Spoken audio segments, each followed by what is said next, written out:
Avant le sommet du G20, nous nous sommes rendus au siège de l'Organisation mondiale du commerce à Genève. Le directeur général de l'OMC, Robert Azevedo, affirme que l'un des dents forts pour le sommet de cette année est qu'il met le commerce à la hauteur des politiques fiscales et financières.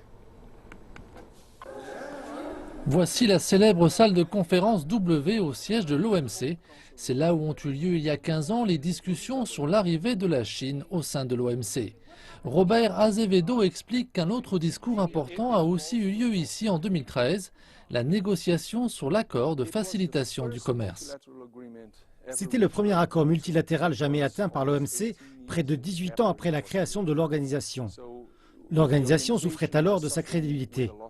Il nous fallait faire quelque chose. Pour Robert Azevedo, l'accord sur la facilitation du commerce a obtenu un coup de pouce des réunions du G20. Il entre maintenant dans le cadre du processus de ratification.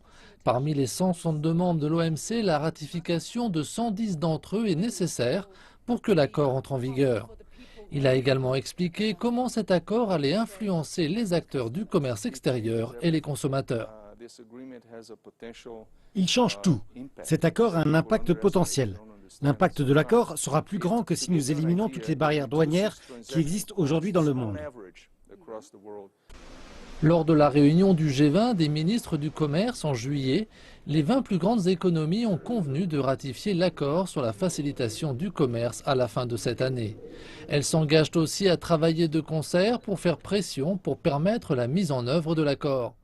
Pour le sommet du G20 de Hangzhou, Robert Azevedo affirme avoir de fortes attentes. Il ajoute qu'il pense que l'OMC joue un rôle plus important dans la préparation du sommet. En tant que président, cela vous donne une indication de ce qui va se passer dans un avenir proche.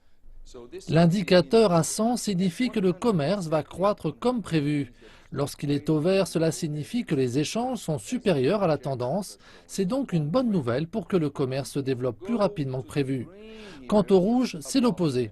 Robert Azevedo affirme que le commerce mondial est maintenant un peu en dessous de 100 et il espère que la situation changera en partie grâce à la coordination et à la coopération entre les pays du G20.